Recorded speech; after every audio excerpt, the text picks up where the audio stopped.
था। चाइना क्या करता है, किसी भी चीज़ को रिकंस्ट्रक्ट करता है, उसका चोरी में सबसे तेज दिमाग चलता है। S-300 मिसाइल का एकदम सेम टू सेम कॉपी किया, बस पेंटिंग अलग बदल दिया, उसका नाम रख दिया HQ-9 और इसे पाकिस्तान को बेच रहा है। अब बताइए, मेहनत करे मुर्गा अंडा खाए फकीर। तो इसलिए रूस जो है पूरी तरह से खफा है चाइना से, उसने रोक दिया है, कहा कि भाई आप स्पाइंग कर रहे हैं, हमारे जो मिलिट्री इक्विपमेंट है उसको आप चोरी करके और खुद कमर्शियल उसका लाभ उठाना चाहते हैं, इसलिए वो रोक दिया है। इस सप्लाई रोकने के लिए अभी के वक्त में जो सप्लाई रोका गया है वो बहुत बढ़िया टाइम पे रोका गया है। इसका चाइना को बहुत बड़ा खामियाजा भुगतना पड़ेगा। चाइना। जय हिंद दोस्तों, मैं खान सर पटना से। आज हम चर्चा करते हैं क्या हमारा राफेल विमान पाकिस्तानी विमान JF-17 के आगे कितना टिकता है, क्या राफेल F-16 से टक्कर ले पाएगा, या चाइनीज जहाज जिसे J-20 कहते हैं उसके आगे हमारा राफेल कहां टिक पाता है। और सबसे बड़ा सरदर्द है कि चाइना के पास S-400 है, क्या वो उसका मुकाबला हमारा राफेल कर पाएगा। देखिए, राफेल जो विमान है ये मल्टी रोल विमान है। मल्टी रोल विमान कई काम को कर सकता है। ये एयर टू एयर हमला कर सकता है, एयर टू ग्राउंड कर सकता है, बम्बार्डमेंट कर सकता है, साथ ही सर्वेलांस का काम कर सकता है, एयर स्ट्राइक कर सकता है, बहुत सारे काम को कर सकता है, इसलिए हम इसे मल्टी रोल कहते हैं। ये ट्विन इंजन है, इसकी तुलना अगर आप J-17 से करते हैं तो ये गलत है। J-17 इतना घटिया विमान है, ये चाइना से बना गया है, ज्वाइंट फाइटर चाइना पाकिस्तान दोनों मिलकर बनाए हैं। ये इतना घटिया है कि इसके आगे का जो रडार लगा हुआ था, इस आगे के रडार को रिप्लेस करके इसके जगह पे यूरोपीय रडार को लगाया गया। अब आप बताइए, किसी भी इंसान के लिए सबसे जरूरी उसकी आंख होती है, उसी तरह जहाज का सबसे जरूरी उसका रडार होता है। तो रडार ही किसी काम का नहीं रहा तो जहाज को पता कैसे चलेगा कि दुश्मन क्या आ रहे हैं। और ये JF-17 इतना घटिया है कि खुद पाकिस्तान को और उसके पायलटों को भरोसा नहीं है इस जहाज पर,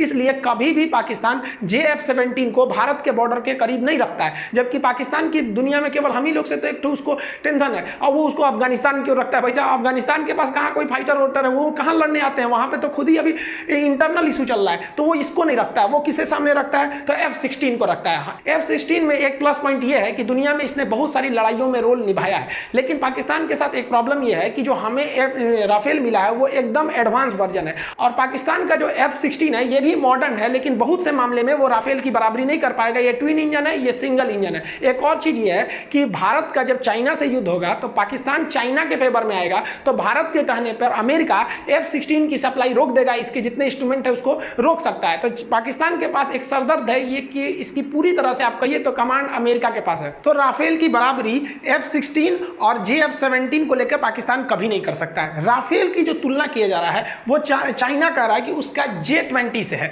J-20, अब यहां चाइना बहुत बड़ा झूठ बोला और पकड़ा गया। J-20 जो जहाज है, चाइना कह रहा है कि मेरा J-20 जहाज 4th जनरेशन है। देखिए, जनरेशन का सेंस क्या होता है कि इसमें कितनी नई नई टेक्नोलॉजी आई है। 4th जनरेशन के जहाज इलेक्ट्रॉनिक वारफेयर में काफी महत्वपूर्ण थे, और 5th जनरेशन के जहाजों में स्टील्थ टेक्नोलॉजी थी। स्टील्थ टेक्नोलॉजी ऐसी होती है जो रडार में क्लियर समझ में नहीं आता है, दिखता है लेकिन क्लियर समझ में नहीं आता है। जैसे आप कभी देखे होंगे, दूर से आदमी कंफ्यूज हो जाता है, कौन आ रहा है, आदमी आ रहा है कि बकरी आ रहा है, कंफ्यूजन नहीं, जब पास आता है तब समझ में आता है। तो जो स्टील्थ जहाज होते हैं वो दूर से रडार में पकड़ में नहीं आते जब तक कि वो हमला कर देते हैं।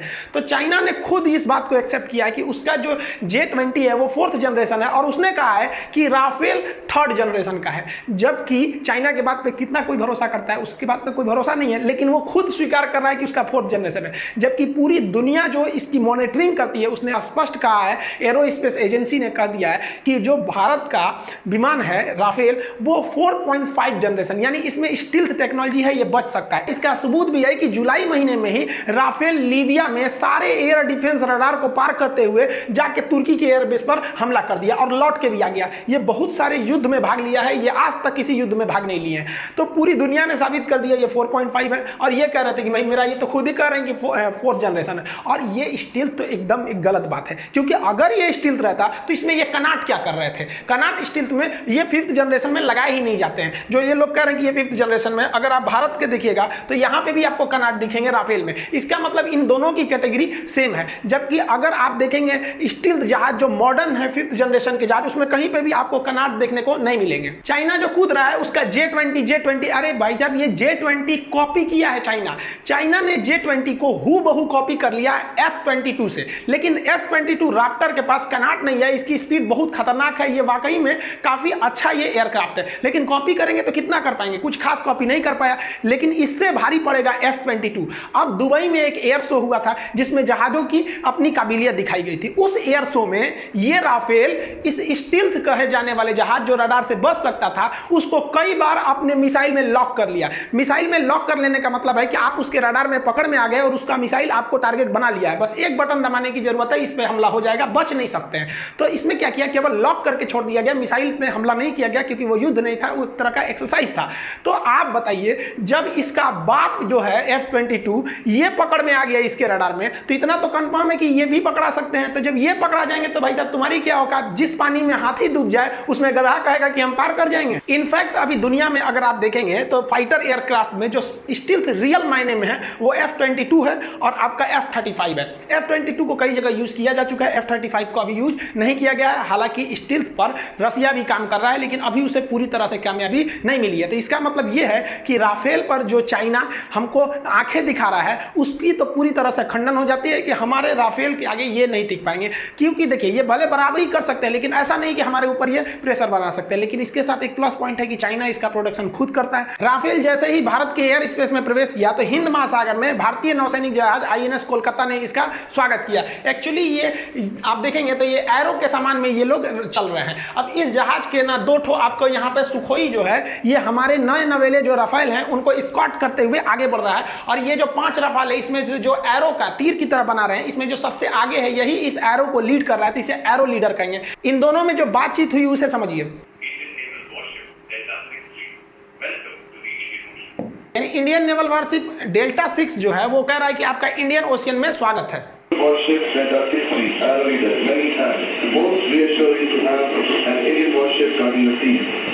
इसका जो रिप्लाई दिया वो एरो लीडर ने दिया कि भाई हम आपकी रिप्लाई करते हैं, थैंक्स करते हैं, आप जो ये इंडियन ओशन की इतनी निगरानी कर रहे हैं।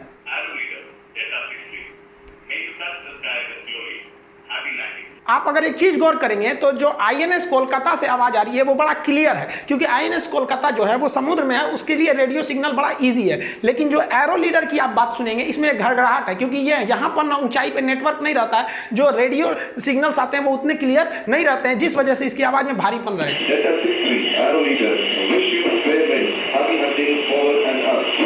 देखिए एक इस बातचीत की मीडिया में आने से एक प्रॉब्लम ये हो गया कि जो INS कोलकाता ने बात किया कि इंडियन नेवल शिप डेल्टा 6, अब ये इसका कोड नाम पता चल गया, पूरी दुनिया को पता चल गया कि अगर इंडिया का कोई जहाज जा रहा है जिसका नाम है डेल्टा 6 मतलब समझ जाओ कि INS कोलकाता आ रहा है। तो अब इसका इंडियन नेवल शिप को इसका कोड नाम को चेंज करना पड़ेगा। वो हमेशा इसको चेंज करते रहते हैं क्योंकि मान लीजिए अगर चाइना की ओर इसको भेजा गया और हमारी टेप रिकॉर्डिंग अगर कहीं से लीक हो गई हमारी बात को और यहाँ से भारत ने कहा कि शिप ने बोला कि डेल्टा 6 अप्रोचिंग टू चाइना, तो चाइना सुन जाएगा कि डेल्टा 6 आ रहा है, इसका मतलब यही वाला जहाज आ रहा है। जबकि राफेल ने अपना कोई कोड नाम नहीं बताया, इसने तो कहा कि एरो लीडर, ये एरो को लीड कर रहा है। युद्ध के मैदान में ऐसे थोड़ी ना एरो लीडर में बन के जाएंगे, तो इसने अपनी आइडेंटिटी छुपा ली है। हालांकि INS कोलकाता की आइडेंटिटी को फिर से चेंज करना पड़ेगा। जब ये अंबाला एयरबेस पे पहुंचा तो इसे वाटर सैल्यूट दिया गया। दोनों ओर से फायर ब्रिगेड की गाड़ियां पानी देती हैं, पानी का फुहारा बीच से वो निकल जाता है। ये धुलने के लिए नहीं दिया जाता है, ये एक परंपरा है वायुसेना का कि जब भी कोई जहाज नया नया एंट्री करता है हमारे बेड़े में तो उसे वाटर सैल्यूट किया जाता है। और जब ये अपनी सेवाओं को देने के बाद जब फाइनली रिटायर होता है तो फिर इसे वाटर सैल्यूट दिया जाता है। ये एक तरह का प्रोटोकॉल है। राफेल विमान के जो हार्ड पॉइंट है इसमें बहुत ही घातक हथियारों को आप ले जा सकते हैं।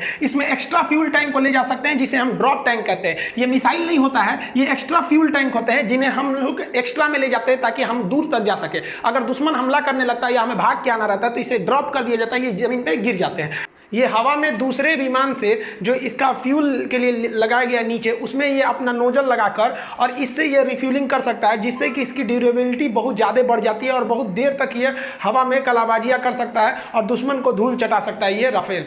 हालांकि बाकी अगर आप देखेंगे तो इसमें मिसाइलों की कोई कमी नहीं है। इसमें हर तरह के missile, air to air missile, air to surface missile, guided missile, laser guided missile, हर तरह के GPS गाइडेड मिसाइल, बॉम्बर है, कैनन है, हर तरह की इसमें मिसाइलों को लोड किया गया है इस राफेल में। इसमें एयर टू एयर हमला करने के लिए सबसे घातक जो मिसाइल दिया गया है वो मेटियोर मिसाइल दिया गया है। देखिए मेटियोर मिसाइल का रेंज जो है वो 100 किलोमीटर है। इसी का एक छोटा भाई है माइका मिसाइल, उसकी रेंज जो है 80 किलोमीटर है। ये हवा से हवा में मार करते हैं, यानी दुश्मन के जहाज को मार देंगे। इसकी सबसे बड़ी जो विशेषता है, इन दोनों मिसाइल की जो रफ्तार रफ्तार है वो है 4 मेक।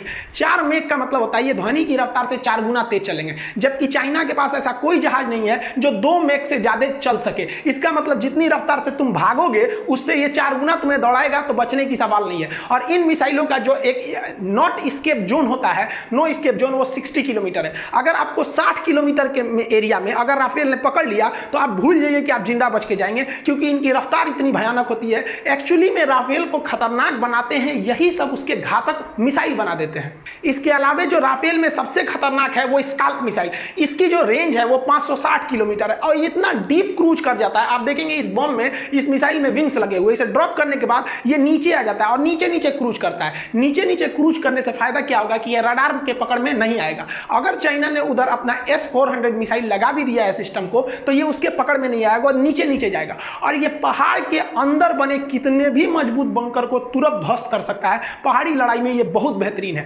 लेकिन इसका क्या है कि रेंज बहुत ज्यादा है और वेट ज्यादा होने की वजह से इसे ज्यादा संख्या में नहीं ले जा सकते। इसलिए इसका एक सब्स्टिट्यूट लाया गया जिसे हैमर मिसाइल कहते हैं। देखिए हैमर एक्चुअली बम है, लेकिन टेक्निकली भाषा में जिस बम में मॉड्यूल लगे रहते हैं जिससे कि उसके डायरेक्शन चेंज हो जाए, तो ऐसे बम को हम मिसाइल की कैटेगरी में रखते हैं। तो आप इसे हैमर, तो रियल में इनफैक्ट ये बम ही है, लेकिन टेक्निकली देखेंगे तो ये एक मिसाइल का काम करता है, इसलिए आप इसे मिसाइल भी कह सकते हैं मॉड्यूल लगे होने की वजह से। ये भी क्या करता है, सेम ऐसे ही फंक्शन करेगा, डीप क्रूज करेगा, नीचे आएगा और नीचे नीचे जाकर दुश्मन के किसी भी बंकर को ब्लास्ट कर सकता है। खास करके लद्दाख की एरिया में ये काफी ज्यादा साबित हो जाएगा। और अगर मान लीजिए कि हमारा राफेल जो चाइना का S-400 एंटी एयरक्राफ्ट मिसाइल है उसके रेंज में नहीं आना चाहता है, तो S-400 की जो रेंज है वो चाइना को जो दिया गया उसकी रेंज केवल 300 किलोमीटर है, क्योंकि चाइना MTCR का सदस्य न होने की वजह से उसे 300 किलोमीटर से ज्यादा मारक क्षमता की मिसाइल नहीं दी जा सकती है। जबकि भारत जो है MTCR का सदस्य है, हमें जो मिसाइल दिया जाएगा S-400 उसकी मारक क्षमता 400 किलोमीटर होगी।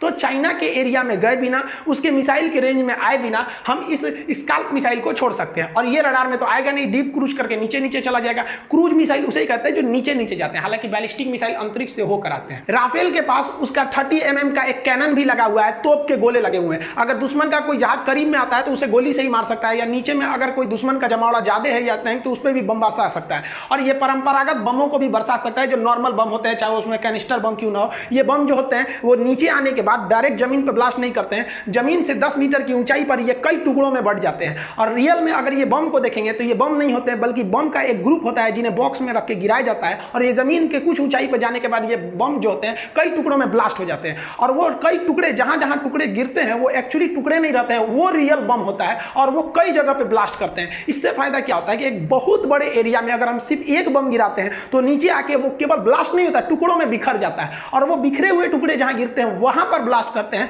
अतः चाइना जो धमकी दे रहा है कि हमने 40,000 फौज खड़ा कर रखा है, कोई बात नहीं, खड़ा करिए, हमारे लिए और अच्छा है। देखिए जो चाइना का चेंडू J-20 एयरक्राफ्ट है वो चाइना खुद बनाता है, और हमारे राफेल को डसाल्ट कंपनी बनाती है फ्रांस से। ये हमारे लिए एक निगेटिव पॉइंट है।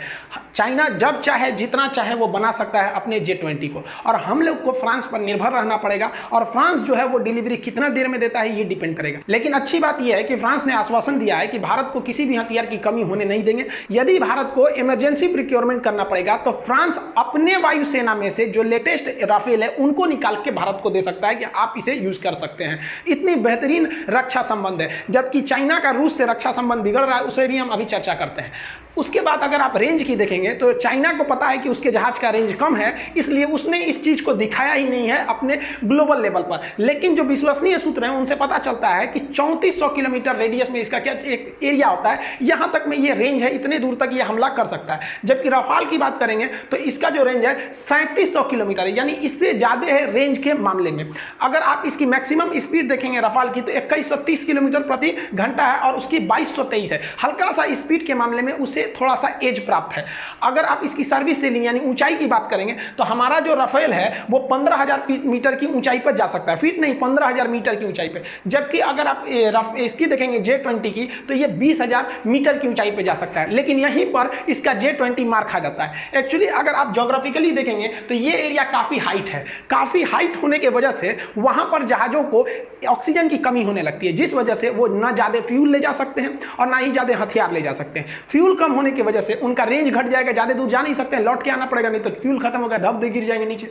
और ऑक्सीजन कम होने की वजह से वो ज्यादा लोड नहीं उठा सकते हैं। अब ज्यादा लोड हथियार नहीं उठाएंगे तो फिर हमला किससे करिएगा। तो यहां पर जो ज्योग्राफिकली प्रॉब्लम है वो चाइना को फेस करना है, जबकि इंडिया की ओर ऐसा कोई समस्या नहीं है। हम भरपूर फ्यूल ले जा सकते हैं, पूरे हथियार को ले जा सकते हैं, और जो मेन एरिया लड़ाई वाला एरिया है, गलवान वाला एरिया, यहां तक में हमारे राफेल को पहुंचने में कोई दिक्कत नहीं है। लेकिन चाइना को यहां तक पहुंचने में दिक्कत नहीं है, लेकिन बीच में जो हाइट है, इस हाइट को कैसे वो कम कर सकता है, इसलिए उसका 5 जनरेशन का जहाज भी, स्पेशली लद्दाख के एरिया में, उस 5 जनरेशन जहाज के चाइना के ऊपर हमारा 4.5 या 4 जनरेशन जहाज भी उस पर भारी पड़ेगा, क्योंकि आप प्रकृति के आगे नहीं जीत सकते हैं। भले ही J-20 की जो लोड उठाने की क्षमता है वो 34,000 केजी है और राफेल की केवल 24,000 केजी है, लेकिन ये केवल दिखाने के लिए, हाथी के दिखाने वाले दांत है, उससे वो खा नहीं सकता, क्योंकि यहां पर इतना हैवी लोड लेकर आप तिब्बत के पठारी एरिया को पार ही नहीं कर सकते हैं, वहां आपका जहाज खुद गिर जाएगा, इसलिए ये उसके काम के नहीं है। चाइना को जो अगला सरदर्द मिला वो रूस से मिल गया। रूस ने चाइना को जो दिए जाने वाले S-400 की सप्लाई थी उसे रोक दी।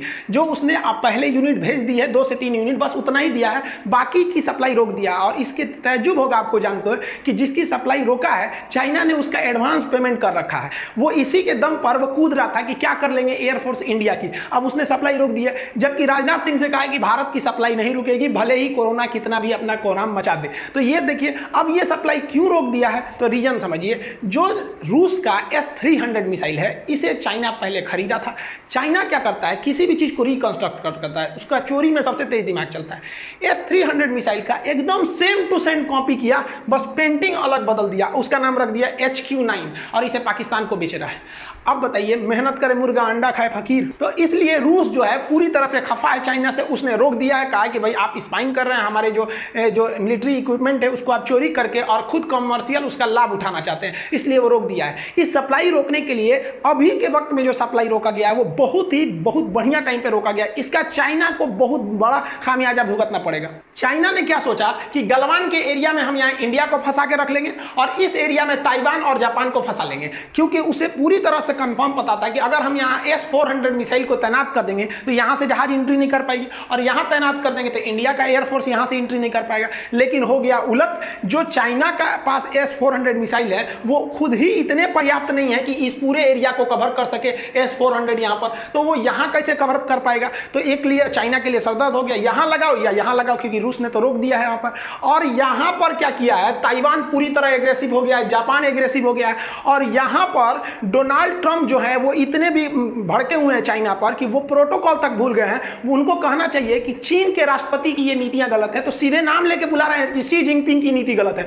हालांकि इंटरनेशनल प्रोटोकॉल में आप किसी भी देश के प्रधानमंत्री को नाम लेके नहीं बुलाएंगे। जैसे हमारे मोदी जी को बुलाना होता है तो कहेंगे कि भारत के प्रधानमंत्री, नहीं कहेंगे कि मोदी जी आपके कोई, ये आप दोस्ती में बात थोड़ी कर रहे हैं। तो ये पूरी तरह से ट्रेड वार में भड़के हुए इन पर, और इन्होंने पूरी नेवी को लगा दिया यहाँ पे साउथ चाइना सी में। अब चाइना के लिए सरदर्द है कि चाइना के लिए मौत बन के ये नेवी खड़ी है। और हद तो तब हो गया जब ये डोनाल्ड ट्रंप ने क्या किया कि B-20 स्ट्राइकर बॉम्बर को लगा दिया साउथ चाइना सी में, इनको एकदम रेडी रखा गया।